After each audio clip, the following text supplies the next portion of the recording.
Hi friends, ఈరోజు అమావాస్య కదా, అందుకే పొద్దున్నే లేచాను. లేచి బయటకు వచ్చి చూశాను, ఎవ్వరూ లేవలేరు. వామ్మో, అసలే ఈరోజు అమావాస్య, ఎందుకు వచ్చిన బాధ అని చెప్పేసి మళ్ళీ వచ్చి పడుకుండిపోయాను.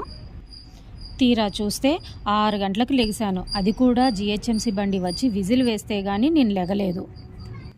6 గంటలకు లెగిసి మళ్ళీ పడుకున్నాను. మళ్ళీ పడుకున్న తర్వాత కరెక్ట్గా 7 గంటలకు లెగిశాను. అది కూడా పువ్వులు వాడు వచ్చి చామంతులు, గులాబీలు అని అరిస్తే, మైక్ పెట్టుకొని అరిస్తే కానీ నాకు మెలకువ రాలేదు. దెబ్బకే లెగిసిపోయాను. లెగిచేసి ముందు చీపురు తీసుకొని బయటంతా ఊడ్చేసాను. ఊడ్చేసి ముగ్గు వేసేసాను. ముగ్గు వేసి గడపలు కడిగేసి ఇంట్లోకి వచ్చేసాను. ఇంట్లోకి వచ్చేసి మొత్తం అంతా ఇల్లు ఊడ్చేసుకొని తుడిచేసుకొని బ్రష్ చేసుకొని హీటర్ పెట్టేసుకున్నాను.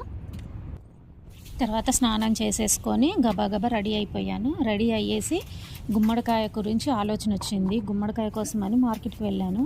మార్కెట్కి వెళ్తే చాలా ఒక 1/2 కిలోమీటర్ అంత దూరం వెళ్ళాను. ఎక్కడ నాకు గుమ్మడికాయలు కనపడలేదు. తీరా చూస్తే గుమ్మడికాయ మాకు ఇంటికి దగ్గరలోనే ఉన్నాయి. అంటే ఈ హడావుళ్ళు నాకు ఎక్కడ కనిపించలేదు.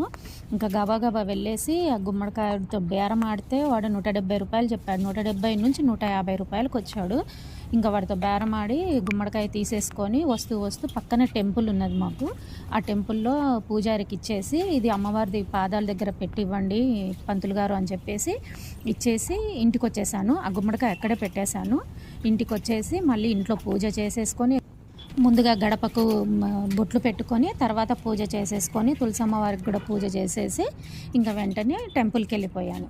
టెంపుల్కి వెళ్ళేసి అక్కడ అమ్మవారి దర్శనం చేసుకొని, శివయ్య దర్శనం చేసుకొని, దేవుడి చుట్టూ ప్రదక్షిణలు చేసి ఇంకా గుమ్మడికాయ తీసేసుకొని ఇంటికి వచ్చాను.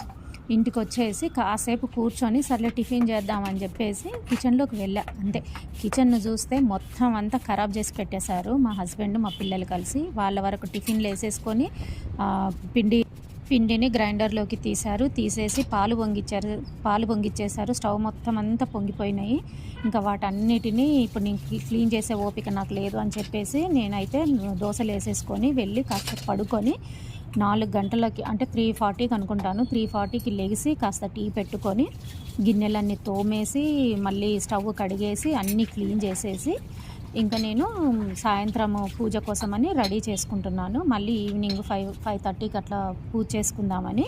దీపాలు వెలిగించుకోవాలి కదా, అమావాస్య కదా అసలే. సాయంత్రానికి దీపాల కోసం రెడీ అవుతున్నానండి. ఈరోజు మినీ వ్లాగ్ ఇదేనండి. వీడియో కనుక నచ్చినట్టయితే లైక్ చేయండి, షేర్ చేయండి, సబ్స్క్రైబ్ చేసుకోండి ఫ్రెండ్స్. ప్లీజ్ కొంచెం సబ్స్క్రైబ్ చేసుకోండి, ఒక లైక్ వేసుకోండి. అండ్ ఇంతేనండి ఈరోజుకి వీడియో. బాయ్.